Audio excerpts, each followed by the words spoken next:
FM. Yeah, before we get started, thank you for joining us today. Thank you. Yeah, thank you. I'm looking forward to it. So you should be. So before we get started, obviously we know to have from the HPA. While you're here, you're part of the High Performance Academy at Solent. So as I do with all these interviews, can you introduce yourself? So my name's Ash Buckman. I am a Solent alumni now, which sounds strange to say after saying I was a student for so many years. And I am by trade, I guess, a strength and conditioning coach, tucked in with a bit of sports therapy as well. And I now work in elite motorsport, working with the drivers with their physical preparation and race support, traveling around the world in different series, living my best life. It sounds it.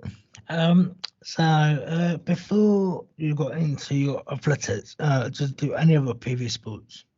No, so obviously when I was at uni, I was into my athletics. But before then, when I first started out, I was always in the mindset of football. So like most kids in the UK, when they're sort of 5-6 years old, they think I'm going to be the next best footballer. And I I was just fully down that route, and I played up until I was 17. But then I started athletics when I was around 15 years old, and it slowly just became aware to me that I was much better at athletics than I was at football. And then after, I slowly sort of drip fed out the football, built up the athletics until I sort of hit what I call my athletic peak when I was at university. You certainly did. We'll get onto that later. So why athletics? How did you get into athletics? How did that start? So it was one of those strange ones of just, I was at my school, we used to do obviously athletics in the summer in PE, and it was in the build up to sports day, and it was kind of like I was one of the sporty guys in my year, so I liked to just kind of do as much as I could, cover it. And I was naturally quite springy anyway, so I just entered all the jumps events. I did a long jump, triple jump, high jump, and then helped out in the relay. And I won the sports day at the school for my triple jump and was very close to, at the time, the school record. So I was like, oh, maybe I'm actually quite good at this. So after that, me and one of my other friends, who was a very good sprinter as well from school, we decided to join the local club. Okay. And then from there we kind of just went for a few sessions, and within 6 months we were entering county championships. We were representing the club, so it was just found out that I was good at it at school, and all of a sudden I was kind of thrusted into the competitive world for the club as well. And so you cover quite a few events, so 100, 400 heights, high jump, low jump, triple jump, SP, 6K, and 60, or whatever that means. Was there any particular one that you did, or did you just do all running events? So I was always more of a jumper, but one thing that anyone who listens to this and is in athletics will understand, that when it comes to the league meetings, you kind of get pushed into events just to fill gaps to help. So that's why I've got the hurdles on there, the shot put on there. They were just my rogue attempts at trying to be a bit more of a multi-evented athlete, but I was predominantly just a triple jumper and long jumper. Yeah. I do always remember seeing on Twitter your jumps into the sand, and you was going, "Oh, that's cool, that's all right." Looking at just looking back. It's always the way. You always, as soon as you land the sandpit, the first thing you do is quickly glance to the side and see if you can see. Just guess how far. I mean, 10 seconds later they tell you how far you jumped anyway. But it's always, I think it's a very jumper thing to do, is almost try and guess your distance before you actually get told it. Yeah. And so you started in the youth side of things in 2013. That was when you were just finishing, just starting your A-levels, GCSEs, when was that? So what would that have been? It was just the last year of GCSE, year 11, so the big year of GCSEs, which probably isn't the best idea to start throwing a summer athletics season alongside that. But yeah, that was my first proper season of competition. It's crazy to think it was 10 years ago now. But yeah, that's my first season. I can't remember too much about how I did that year, but I was very fresh, very raw, and went to I went to the indoor and county championships and kind of just tried to work out if it was sort of the thing for me, really. And so, how did you get spotted? Presumably, you started off as primary school sports day, and then you went on to the county. How you got into the youth side of things, and how did you get spotted to sort of go up to the senior side of? It's a strange one, really, because with the format of athletics, obviously, you just kind of go up as you get older. You just go up an age bracket. So it was almost like things started looking good when I was winning county championships at under 17s. I won, I think, once. And then as I moved up to under 20s, I won it again. And it was almost like becoming this common theme. So in my under 20 years, I decided to enter the South of England Championships. And I think I came second in one of those competitions. So at that point, I was kind of like, actually, this is looking quite like I'm actually got some sort of potential here. Not by any means, obviously, an Olympic standard, but in the grand scheme of things, I thought, oh, I'm actually quite good. And then obviously I joined university. And obviously, when you look around universities, you try and work out what sort of things you can do when you're at uni, like club societies. And I remember talking to a few universities and saying, look, obviously, there's high performance academies. What sort of standard do I need to be jumping? And I kind of understood that I needed to hit a certain mark to achieve that. And then, yeah, that was kind of like my target from there, was almost to try and become a performance athlete. Even if I didn't feel like I was myself, I had the standard to say that I was. And that came about when I was in my third year of uni. Just from, again, perseverance, a lot of training. My training really improved when I came to university, being part of a real sophisticated jumps network at Southampton AC. And then with all the support from my degree as well, obviously being sports science, I was able to kind of implement that work into my training to really bring the best out of that. And then, yeah, in my third year, I got a bit of support from the High Performance Academy. And yeah, that kind of hit me there. And that's when I kind of hit my peak from there. Yeah. So when you were just doing A levels and you out of competition and then university, so for the last 2 years of school, you did your A levels and youth team and all that sort of stuff. How did you juggle the workloads? Because obviously, you've got Kelly's help to sort of juggle. But before that, how did you manage to do it? It's a tough one, obviously, because as much as you want to put all of your time into the fun stuff, you've also got to study. I'm very bad when it comes to procrastinating. I like to find other things to be doing rather than the boring things like studying. But luckily for me, one of my A levels was PE anyway, so a lot of the work was revolved around the sports side of things anyway. And I also done human biology, so a lot of the stuff I learned in human biology was also being learned in PE. It was very relevant to what I was doing, so I kind of enjoyed that side of studying. But it was still very tough. Like I found my A levels very difficult. It didn't suit my learning style compared to my time at university. I'm very much more sort of like a coursework based person. I like to go out, research things, study things rather than just being told to recall information in the moment. So I did struggle a bit with my A levels. But in terms of competition, I found that I had a bit of a leap up through in performance, whether that came from a growth spurt or just like physical development at that age. I was still able to put out some good performances, which was quite nice because obviously that was almost a bit of a cherry on the cake after finishing the A levels, still having a good competitive season at the end of the year. Oh, it was definitely a leap for you anyway. So, yeah. And then you joined uni, it seems mad to say this, but 2015, which, yeah, I only joined in 2018, so it feels like you've just been part of a furniture by the time. Yeah. So you went to 2015. Was Solent your first choice, or was it just the degree that you wanted to do? Solent had it, or what was the reason for coming here? It's actually quite a weird story. So the first time I came to Solent for an open day, I actually looked at a different course. Oh, right. So I wasn't aware they did a sports science course because it was called Applied Sports Science, and naive me was just looking at all the ones that started with the word sport. So I actually came to look at a sports studies course, And all of a sudden, then I heard that they had an applied sports science course, and I went to go look at that instead. And I was instantly sold by the university. It just felt right. And I think even before I'd made my decision, I came back to the uni for like 2 more open days just to really confirm it. And to be honest, I'd have been disappointed if I had gone anywhere else but Solent. It just seemed to fit so perfectly with my personality, what I wanted to do, and it just all kind of lined up really nicely with my future in my eyes that 17-year-old me thought was my future. Yeah. So what's the difference between the one that you originally were going to go for and the one that you ended up doing?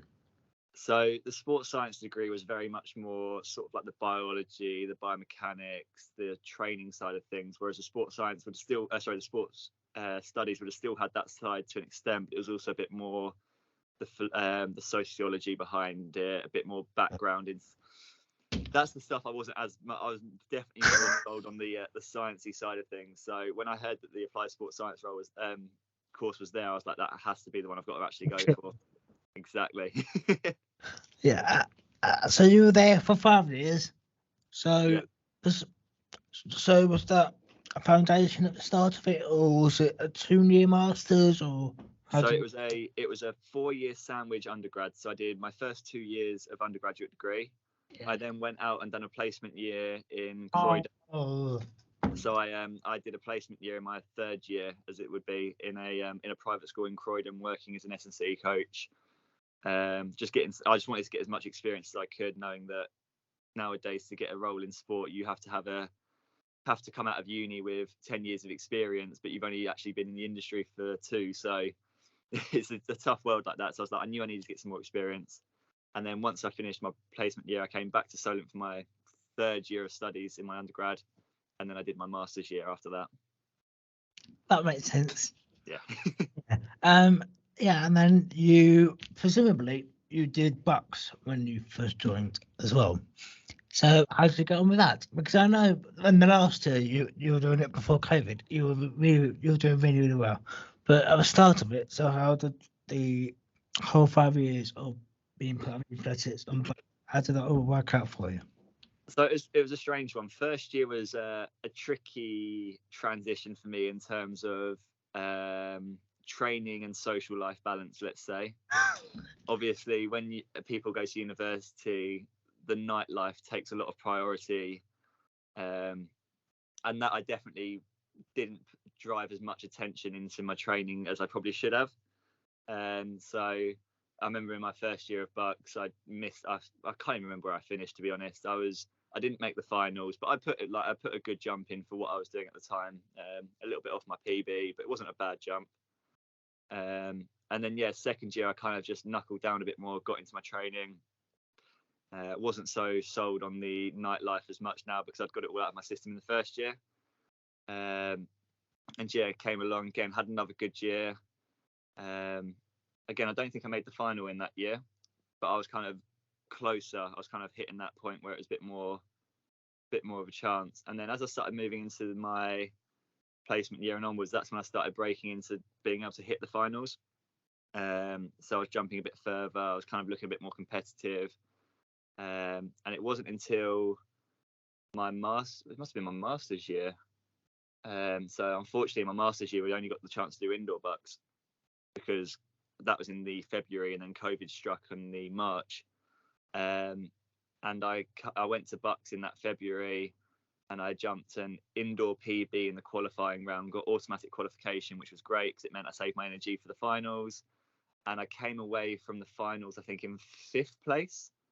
And I was only I remember being really close battle between 3 of us for 3rd place. And at one point I was 4th in the standings. I was thinking, I might be able to get a medal here. And I missed out. I remember the jumping order. There was a guy, it was me. I then jumped the distance to put me into, I just missed out on the distance to jump into 3rd by 1 centimetre. And I was like, oh, I'm gutted. And then a guy jumped after us and he went even further. So I ended up 5th. But yeah, still a nice result to end my university competitive life on, is a 5th place at Bucks. And presumably you were still sort of growing every year, or you must have hit your height peak when you were at university. So does that sort of like help as you went on? Yeah, I mean, I've always been quite, I think from a growth standpoint, I think I stopped sort of growing when I was sort of 19, but Hmm. I've always been quite skinny and that. So when I Very. discovered that I needed to go to the gym to start training, that definitely had a big impact. So I started getting a lot stronger. And I noticed over my 5 years at uni, I just got stronger and stronger. And physically, I started looking more like an athlete rather than just being some really skinny kid who can just kind of jump a little bit. Um, so that definitely made a difference. Just being able to deal with the foot. I mean, triple jumps a very demanding event anyway. Like I think they say there's 18 times your body weight going through one leg when you land the hop. So you need to be nice and strong. I think just getting stronger and building some speed definitely helped me with my performances. And did you join the HBA at your first year as well? No, so in my first year I didn't. In my second year is when I started looking at applying through it. So at the time it was when James Grant was at the university. Okay. And obviously James was quite into his athletics, so I spoke to him about it, and he set me a target of jumping. At the time, I think it was jumping 13:20, and I was like, okay, that's great. And I remember 2 months later, I got the target, and I was gutted because obviously the entry for that year had closed. And then the year after that was when I was on placement year, so it wasn't a feasible option. So I finally got into the HPA when I was in my fourth year of the 5, but my third year of my undergrad. So that's when I first broke into it, and noticed the difference immediately of just the amount of support I got from the coaches, Kelly with the support and everything like that, and it just made a massive difference to me and my performances. Just Kelly. I mean, has Caitlin come in? Has Nathan come in? Have you? And also Kelly. No one else. We should just. Yeah, we should explain. There are more people than just Kelly in the background, but Kelly's the main one for the Exactly. support. The whole support network. I mean, I had injuries that had me out for a while, and obviously Kate was there to help me with that at the time. And obviously I had Adam Lewis as my S&C coach, and everyone kind of together just kind of built this perfect support for me, just to help me grow as an athlete and just maximize my potential at the time. Yeah. And so did you always want to become an athlete, or was it? How did this strength and conditioning come in? Because obviously that's very, very, very close to your athletic side of things. Yeah. So did you always want to be a strength and conditioning coach, or? I mean, I always knew I wanted to work in sport. And when I realised I wasn't going to make a career out of being a professional athlete, I knew that it would have to come by trying to help other people become like being professional athletes. So I came to uni with this intention of I want to work in sports science, but I had no idea what I wanted to do. And then I quickly kind of found this, I suppose, a love for strength and conditioning, this sort of finesse idea of how can we eke out the maximum performance that the human body has to offer. And that's kind of like the route I then targeted my education down. And then I started kind of thinking, all right, I've got this idea of S&C, but I also need to think, where do I want to take this route of S&C? And obviously there's a lot of people who go to university and want to work in football, rugby, all the basic sports like that. And I kind of thought, well, I'm going to be one of 1,000 or more that are going to be trying to go for the same jobs. How can I kind of make myself more niche? And that's kind of when I thought, actually, I want to go down the motorsport route, take what I've learned from my S&C degree, and take from S&C and also my sports science degree, and try and take that into motorsport. And have you finished your career as an athlete now? I mean, I think so. It always sounds bad to say you've retired when you're only Yeah. 25. So it was a bit tough for me. Obviously, COVID struck when I was in my master's year, and I was just coming into sort of really good form. And then with competition stopping, I couldn't get access to the track. It really made training difficult. And one thing I think people always find hard is obviously if you're a sprinter or a long distance runner, it's really easy for you to still train because you can go to a field and just run in lockdowns. But for your long jumpers, your high jumpers, your throwers, you can't just go to your local park and start jumping around. Like there's no sand pitch. You can't take a hammer out and start doing hammer throw in your local park and run the risk of hitting a small kid. So us field event athletes really struggled. And then once kind of lockdown ended, my degree had finished, so I'd moved back home. And I didn't have a coach back home, and I ended up actually taking on more of a coaching role with some younger athletes at my local club. And sort of as my athlete career started coming down, my coach career kind of started coming up more, and eventually the crossover just happened, and I realised it wasn't feasible for me to kind of carry on anymore. And I had a look at online. I had to do a lot of research for it. Obviously, your LinkedIn and your sort of sport. So the last time we ran was 2021. So out of So did you not?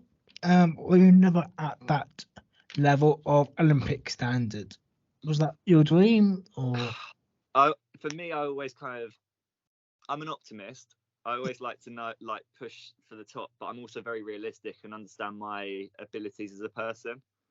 And physically, I haven't got the frame of an athlete, I suppose is the best way of putting it. I've got very short legs, very long upper body. So, I mean, I used to go to triple jump competitions, and I'd stand next to some guys, and their legs would almost be like 4 inches longer than mine, and I just instantly I know I'm at a deficit. So for me, I always knew that I wasn't going to make Olympic level. I think I started athletics too late even to try and push for that sort of thing. But for me, it was kind of like, can I break into sort of like a national realm? And that kind of came when I competed. It was my last outdoor season, so 2021.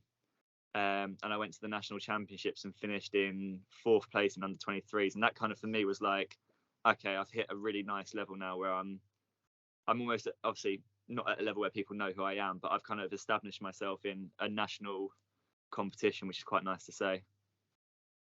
Yeah, and you left Solent and graduated after COVID, the first lockdown or the second lockdown or whatever it is. It was just never ending, wasn't it? And then you went. So you started your strength and conditioning in your placement there. In your placement there. You started off in netball. Sorry, Storm netball. And I thought, oh, that's quite an interesting sport for you to go into.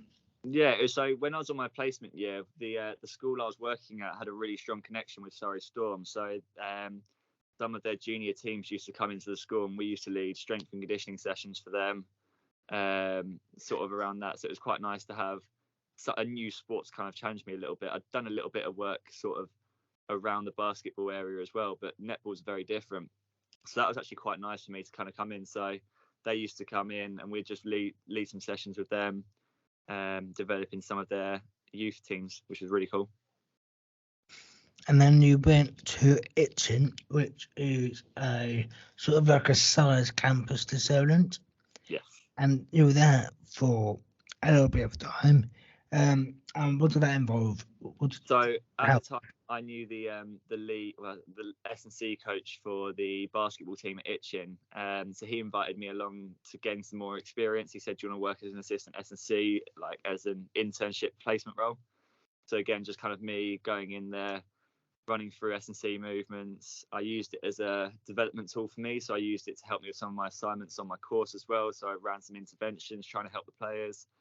And again, it was just that whole sort of experience building thing of just, can I get as much exposure to as many different athletes, sports, ages, genders, all this sort of stuff, just so I could build my knowledge base up so that when it comes to the future and I get thrown a massive curveball, I've got the skills from previous experiences to be able to deal with it.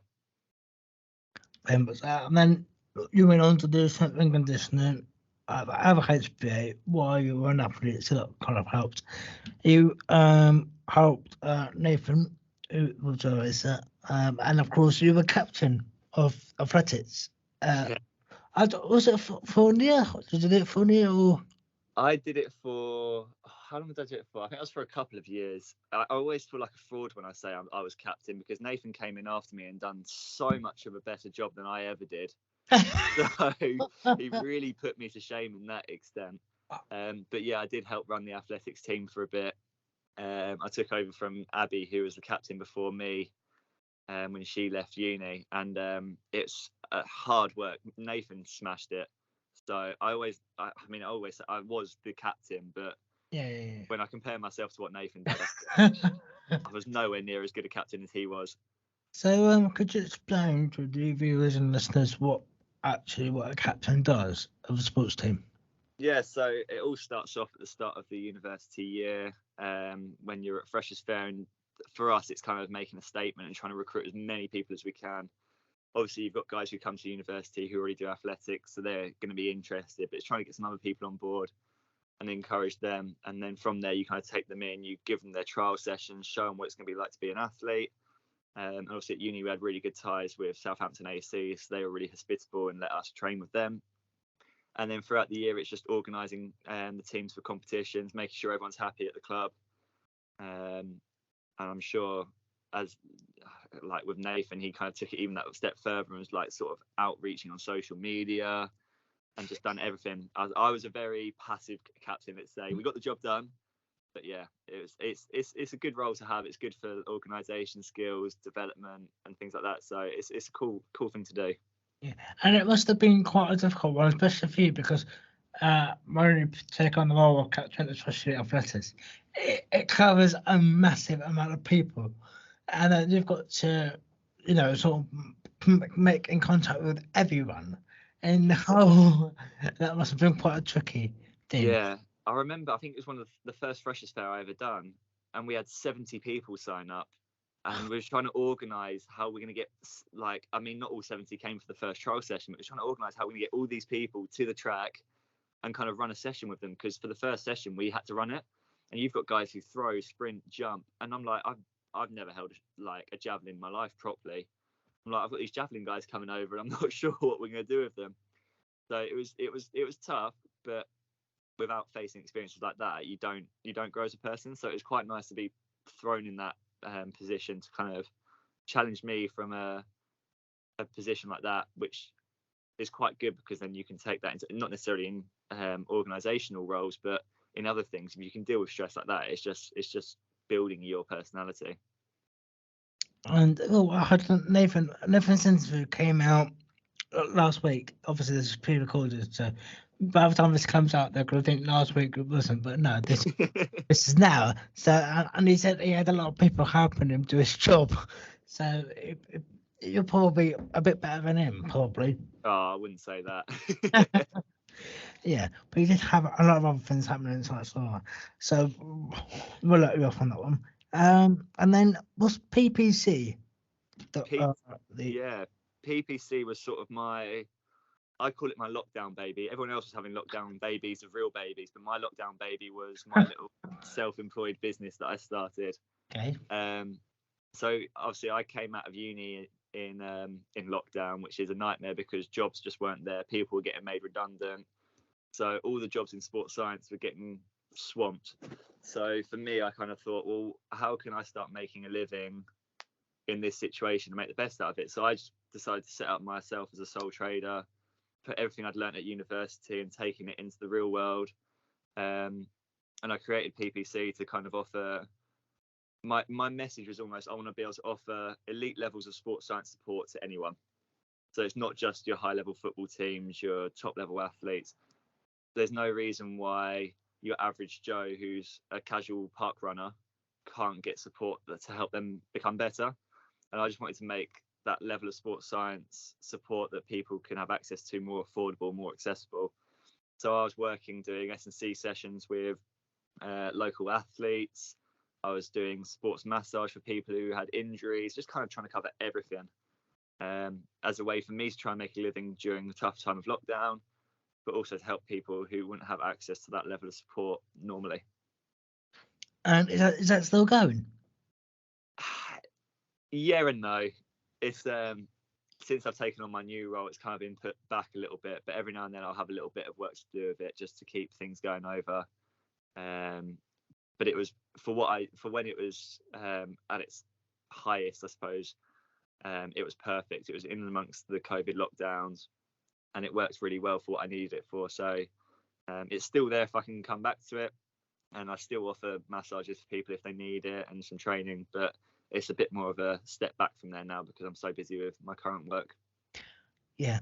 And yeah, so if people were interested to have a look, how can they find it? Um, to be fair, it's just kind of me through social media. So if you hit up on my social media accounts, you've got Ash Buckman, which is me. There'll be stuff on there. And then it's been a while since I've posted on the PPC social media, but Perceptive Performance Instagram has got some like informational posts on there. So if you've got some bits you're struggling with, there might be something on there that might help you, whether it's a bit of an injury, you want to improve your strength. And we're also on YouTube, so we've got a YouTube account which is now it's under Ash Buckman Coaching, and we've got like 200 videos on there of different exercises. So if you're struggling for exercises to do in the gym or at home, you can look on there, and there's just loads for you to be able to pick and look through. So Hunter's very own Joe Wicks there. Oh, that's what it is. Yeah. And then and then you've got that, and then you've got your current job in for Hattrick GP Formula 2, which Yeah, sounds very exciting. yeah. So last year was my first year in motorsport. So I started working at High Tech. In my first year of motorsport, I was working with a Formula 2 driver. So everything he needed from a sports performance support sort of view was kind of through me. So training, race support, helping with a bit of nutrition, sports massage, and on top of that, then we get to go to all the wonderful locations that you get to travel on in a Formula 2 calendar on F1 weekend. So I was very lucky to have got that job, and I loved every minute of it. And then obviously the season that was last year, so the season's faded off now, and we're now coming into this season. And I've got a new driver, so I'm working in GB3, which is a British Formula 3, and it's exactly the same role again. We're kind of all that support they need: training, nutrition, recovery. I've literally, I say, about a week ago, I came back from the Middle East because we was out there racing for a month.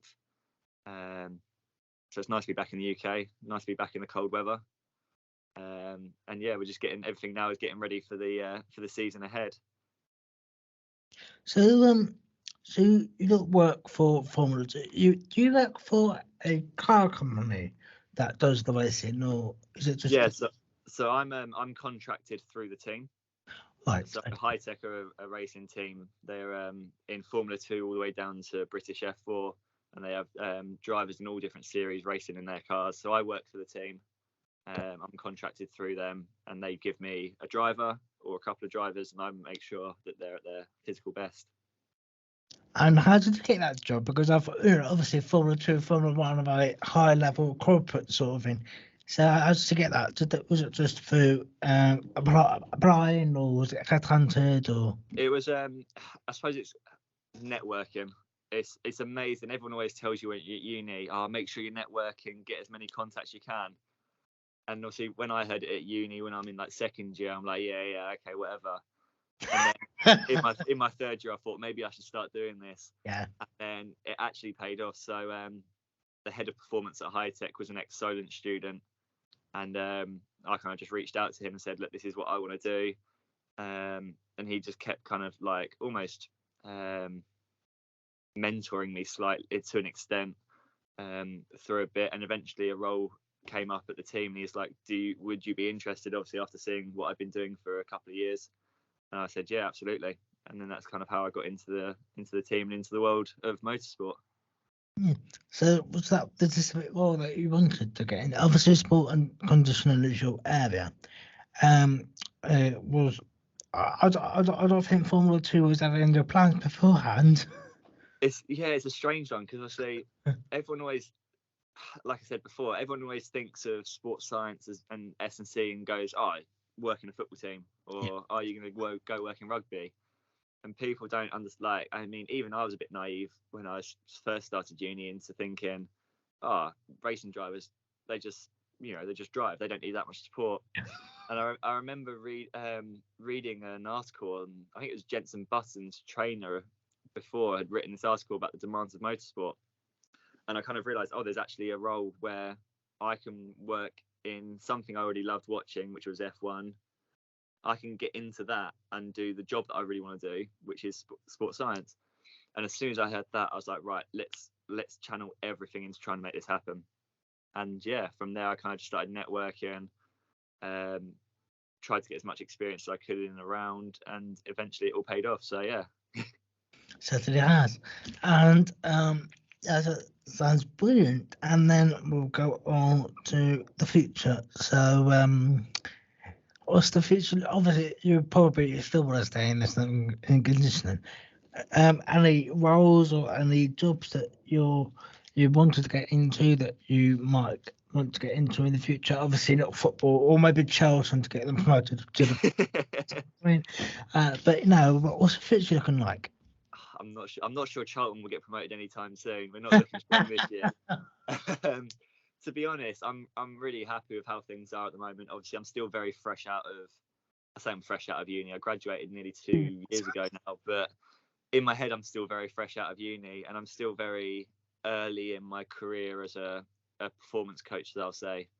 So I'm enjoying where I am at the moment. I'm loving every opportunity to travel the world, learn more from the people around me, coach some great drivers. So for now, that sounds really bad, but I'm almost quite comfortable. I'm very happy where I am. Yeah. So yeah, people always say to me, "Oh, would you love to work in F1?" And I mean, it'd be great to work in F1. It's a very busy schedule. You're never home that much, but to be able to experience it once would be great. To live the high life. Yeah. Yeah, I mean, I just remembered that when it must have been very helpful in lockdown for racing drivers, no one was on the road, so zoom, zoom, zoom, all the way through that M1, zoom. Just all over the place. We helped. Yeah, and what's the future for strength and conditioning? Because obviously things happen all the time, and obviously we never hear any media coverage of it, or any sort of. So what's the future for strength and conditioning?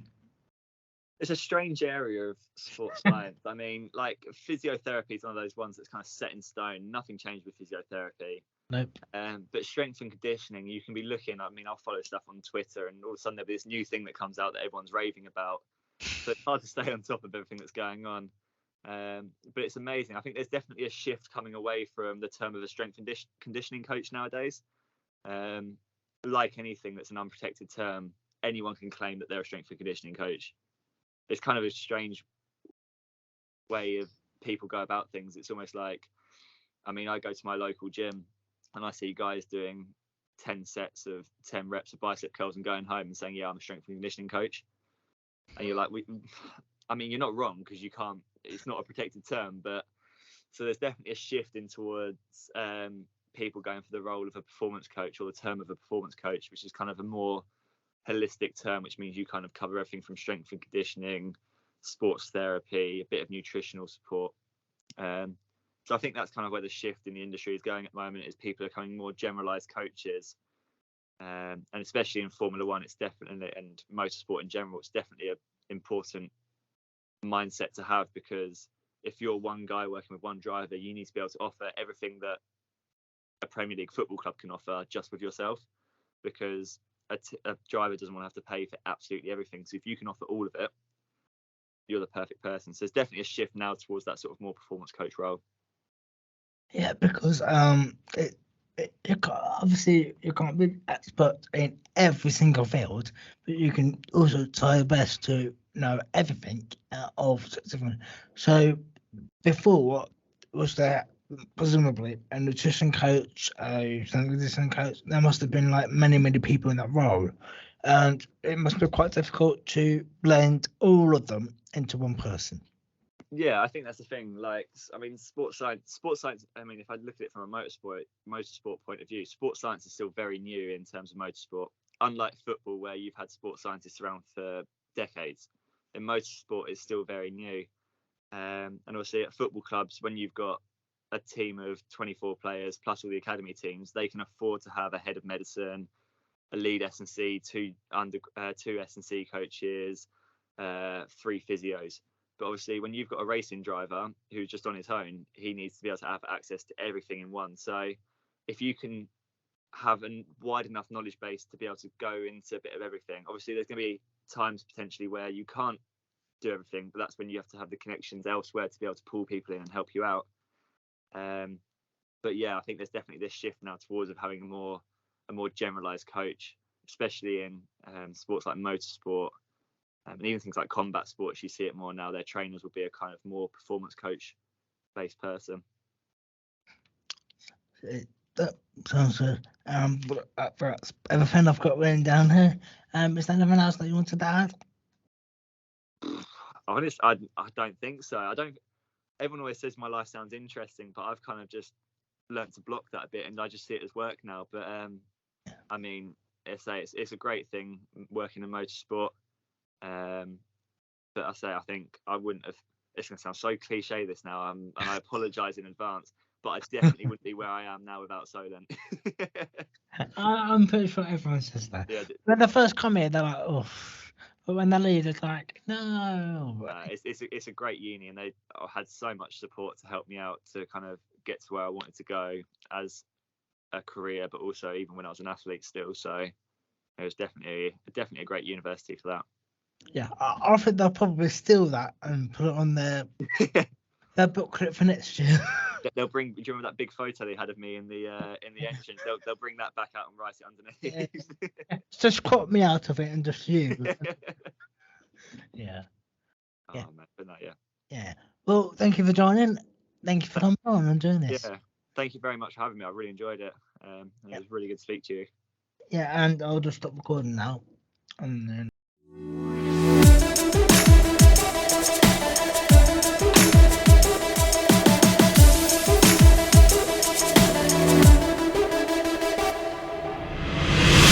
Voice. Let's go. Voice FM.